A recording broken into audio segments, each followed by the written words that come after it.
everyone, my name is Kelly Hollis and I am the Global Head of Science at Education Perfect. Today we're going to be looking at blended learning, flipped learning, and how Education Perfect can support you with this.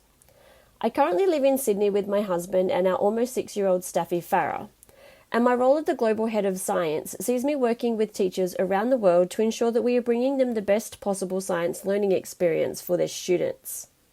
Before joining EP, I taught science in a range of Sydney schools for almost 13 years, and during that time I developed a passion for the effective integration of technology in the classroom. And this led me to complete my Masters in e-learning through Charles Sturt University. While teaching, I also developed a strong professional learning network through social media. With a group of other teachers, we developed the hashtag AussieEd and began a weekly Twitter chat in 2012. This weekly chat is still one of the biggest educational Twitter chats in the world. This opened a number of opportunities for me, including being included in the Flipped Learning Global Initiative's Top 100 Educators Leading Flipped Learning Worldwide, and the chance to take part in the Google Innovators Program in 2017. I am now one of just 3,000 innovators around the world who have successfully completed this program. In today's session, we're going to talk about blended learning and flipped learning, and then finish off with how Education Perfect is an amazing tool that can support you in the flipped classroom scenario. Blended learning and flipped learning are both e-learning approaches that employ quite similar features. Blended learning and flipped learning are both e-learning approaches that employ quite similar features.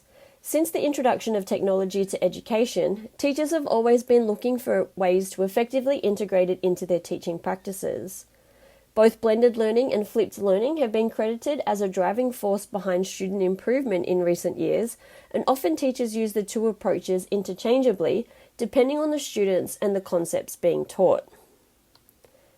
First, let's look at blended learning. Blended learning involves combining both online and face-to-face instruction, usually alongside one another in one session, in order to deepen the learning experience for students. For example, a teacher might provide students with a number of resources that they can find online to help them deepen their understanding of the concepts being covered in class, or ask them to complete an online group project that centers around a subject that they are currently discussing. In the case of blended learning, online materials do not take the place of the face-to-face instruction. Instead, the two modalities complement one another.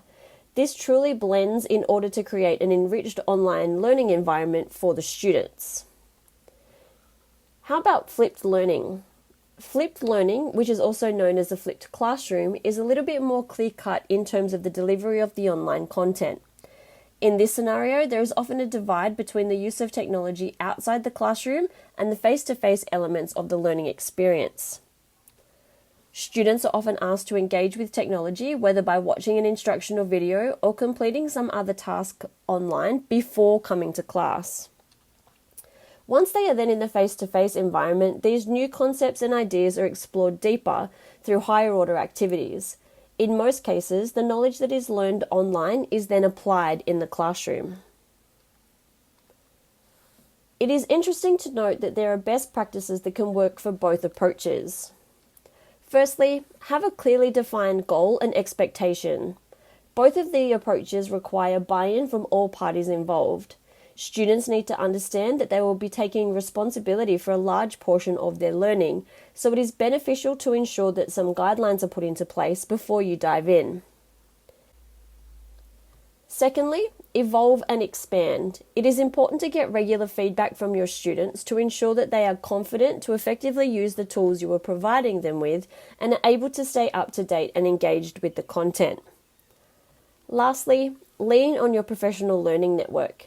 Having a PLN to share ideas and experiences with is an invaluable tool when launching into new pedagogical approaches. You can find online PLNs on places like Twitter and LinkedIn of other teachers who are doing similar things in their classrooms. Also, building a PLN within your school space will be extremely beneficial. Thinking about blended learning in particular, there are a few best practices to keep in mind. Have clearly identified learning objectives. These will help to define the type of learning that will take place in the class and the resources that are required to meet these goals.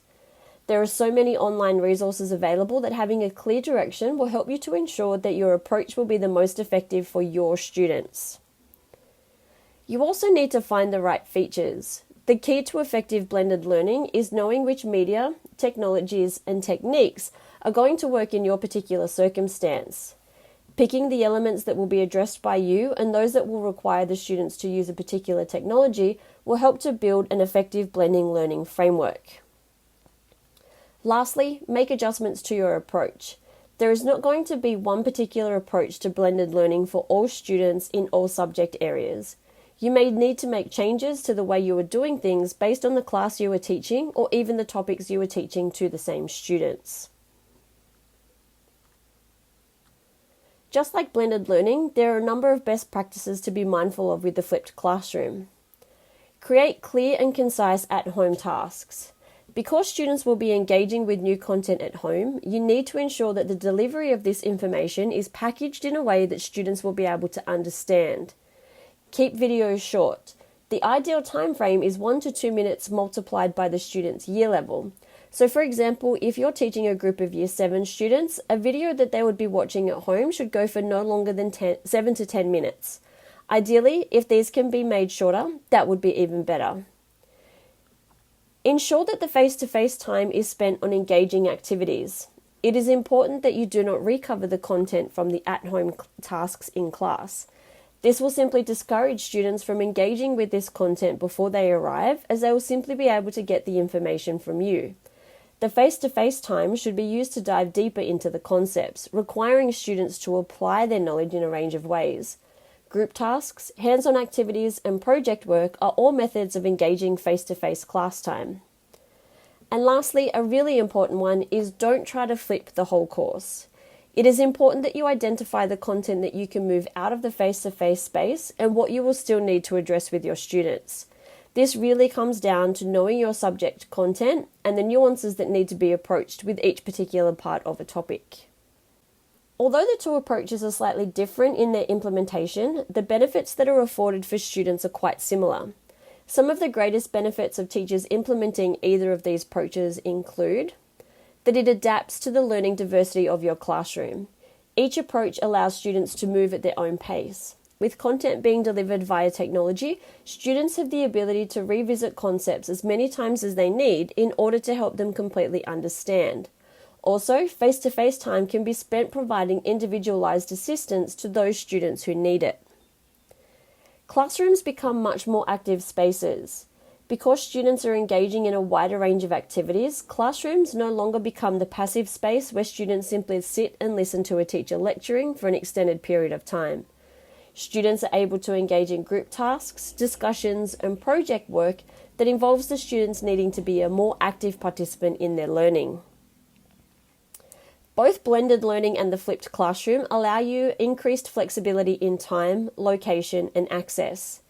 Both of these approaches allow teaching and learning to take place in a time and a space that is suitable for the learner, especially if they are unable to enter the face-to-face space for any reason. This allows students to have more choice around when they engage with the content and the activities. Lastly, one of the biggest benefits is reducing costs for schools. Through the use of technology, schools can reduce other costs such as photocopying and textbook supplies.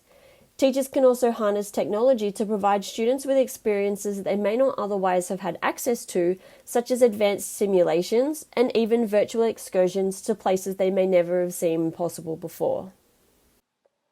Education Perfect is a perfect platform to use in your blended learning or flipped learning classrooms. One of the main reasons behind this is the content library that houses thousands of curriculum-aligned resources for your students.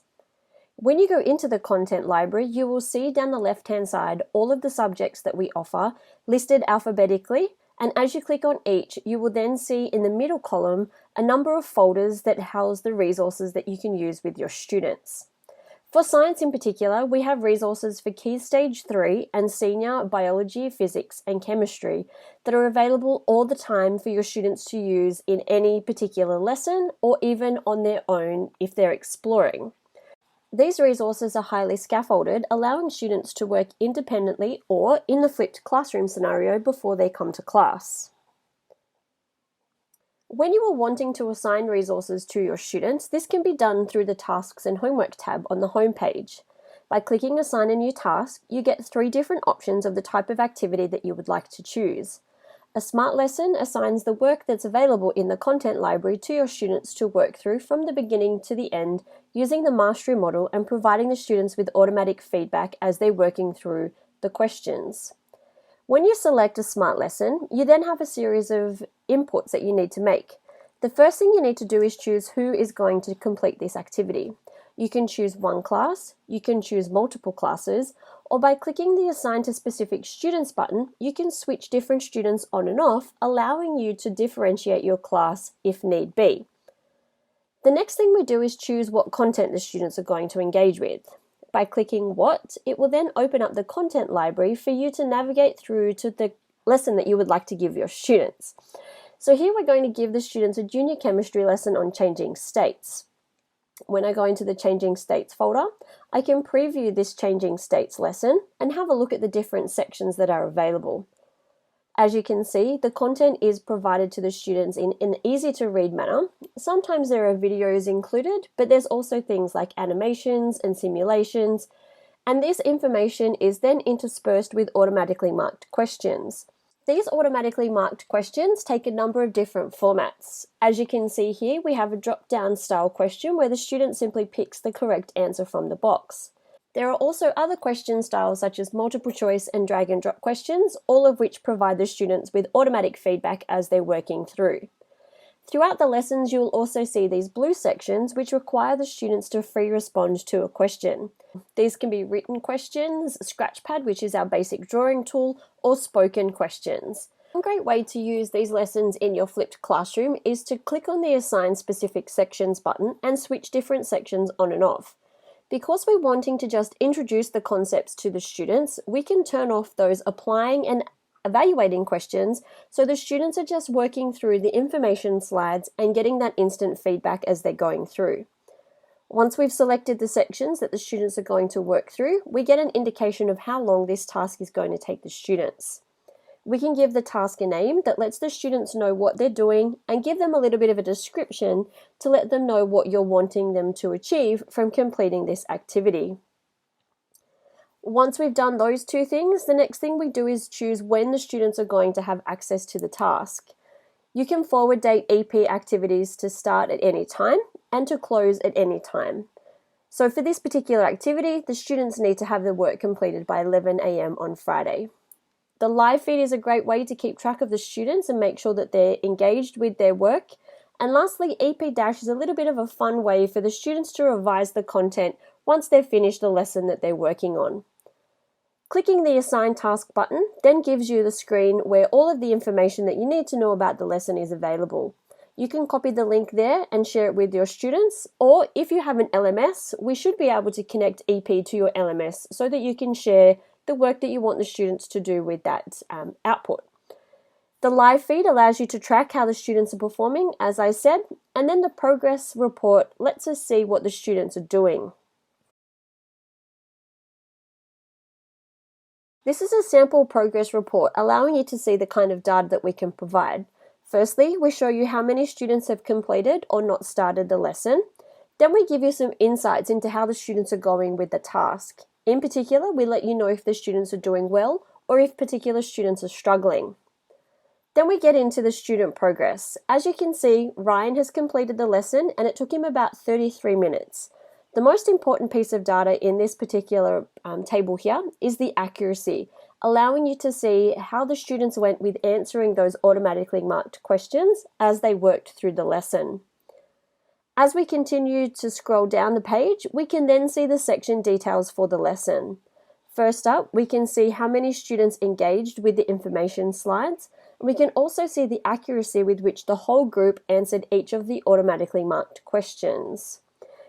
You can click on any of those questions in order to view the mistakes and really be able to look for things like misconceptions. Now, this is a great tool to use in the flipped classroom scenario, but what about when the students are with you face to face and you're wanting to do some more of those higher order activities? This is where we can use the automatic and anonymous peer review feature within EP. So this allows you to turn those extended response style questions into a peer review task where the students can give each other feedback. Just like setting up a smart lesson, we have all of the options of choosing who is going to do the content. When we click on what, it takes us back to the content library, so we can navigate back through to that lesson that we just assigned to the students. And this time, however, instead of switching off the information sections, we're going to leave the information sections switched on if the students want to refer back to them, but this time we're going to switch off the automatically marked questions and just leave those extended response questions there for the students.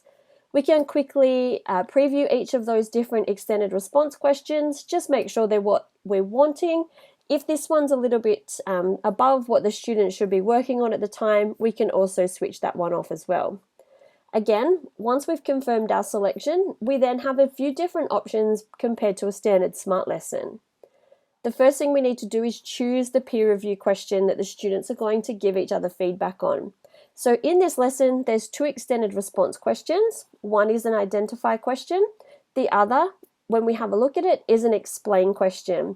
So we might not want the students to do both questions as a peer review, but we're wanting to really focus on those higher order verbs. Now we have the option of choosing how many other students' work each individual is going to review, and whether they're going to just give a star and a comment, just give a star rating or give a star rating and provide a comment. We give you again an overall time that it should take the students approximately to complete the lesson, and if you think that's a little bit long, you can adjust different things such as the content or the number of students that they're reviewing. Similar to before, we can add the fact that this is a peer review activity and give the students a bit of a description of what's going to take place in class once they actually get to class and are working with you. So they've completed the lesson already, they've gone through the information slides, they've gone through the automatically marked questions, you've got that feedback, and now we're using the same lesson to get the students to engage in some higher order activities. This time we're just going to have the lesson open for the duration of the actual class, so we know that the students are working. Live feed again, this time unfortunately Dash won't launch because we've chosen to switch off some of those automatically marked sections. When we click assign task, once again we get all of those little bits and pieces that we can share with the students. We also get our live feed, we get our progress report. This time the progress report will not give us accuracy because obviously we're not getting the students to answer those automatically marked questions. What we're going to be focusing on this time, however, is the responses tab over on the left. When we go into the responses tab, this is where you're going to see all of the students' answers to those extended response questions. Now, unlike a standard worksheet or a standard activity that the students have done in their books, what we actually provide you with EP is all of the students' attempts at the work that they've submitted. So here we can see Brad's had a first go at answering the question here. He's then seen the model answer, he's seen the keywords and realized that he doesn't actually have any of those in his response. So he's then had another go, realizing that his previous answer was on the wrong track. And then once he's submitted his second response, his teacher has given him feedback. So teachers can give written feedback, a star rating, or even recorded feedback using their voice. They can also click the require resubmission button to get the students to redo the response. Here we can see Brad has then had another go, so we can then give him feedback on his final submission as well. So the platform allows you to see the students' train of thought and allows you to give feedback to the students on all of their submissions. When you also carry out the peer review activity, you will see the individual students' reviews to each other, including the names of the students who have reviewed this particular student's work, directly underneath your feedback in that section on the page there. So as a teacher, you get full disclosure when doing peer review, but for the student side, it's all anonymous. Now, if you're wanting to be able to show the students what EP looks like in terms of the student view, you can click on where it says Experience EP as a student. So we're showing our students what we've set up for them in the science task. The students are then able to see that they have one activity due soon and one activity due later. When they go in, they can then click on those individual activities and find out a little bit more information. Here we can see the activity that we've assigned, the description, and the student can then go in and begin the work. Students will be able to engage with the lesson, including our text-to-speech, where they can have the slides read to them. Students are required to stay on each of the information slides for 3 seconds before they can move on. As we know, there are some videos and things included within the lessons to get the students to dive a little bit deeper into the content, as well as the use of colour and animations. Here we can see one of those automatic questions. When the student answers the question by entering all of the information that we're after, the student then hits the submit button and finds out whether they're correct or not. Because this student has got one of those answers incorrect, the student then needs to answer that question again.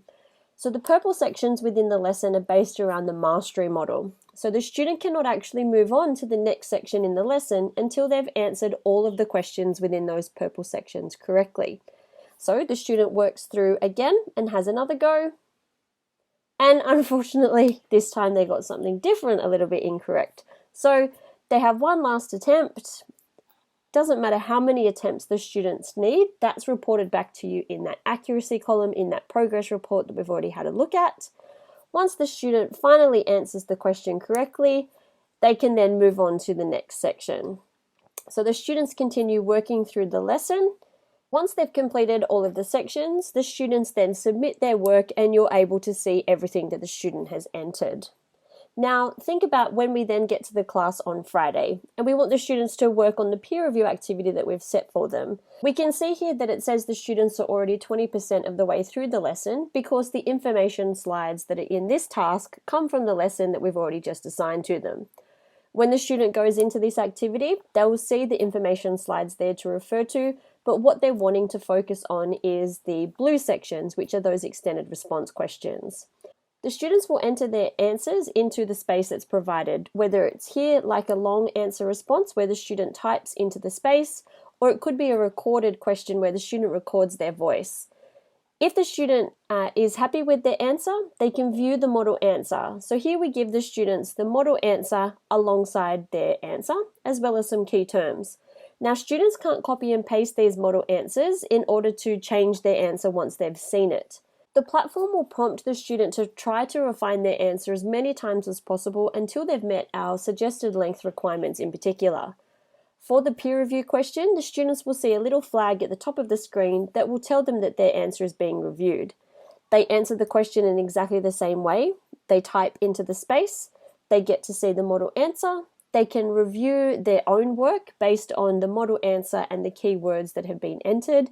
As you can see at the bottom, they have the ability to improve their answer by editing or starting again, or they can submit for peer review. So every single stage of the process allows the students to refine their response, and just like we saw in that progress report, you see each of those attempts. Once the student has completed the lesson, that peer review box will change to let them know that their lesson is complete. However, if they are the first student to finish, then they're not going to see that there is reviews available for them at the moment. That will be when they need to take note of their notification bell in the platform to let them know when work is available for them to review from another student. The other way EP works amazingly in a blended classroom situation in particular is the fact that students have access to our content around the clock.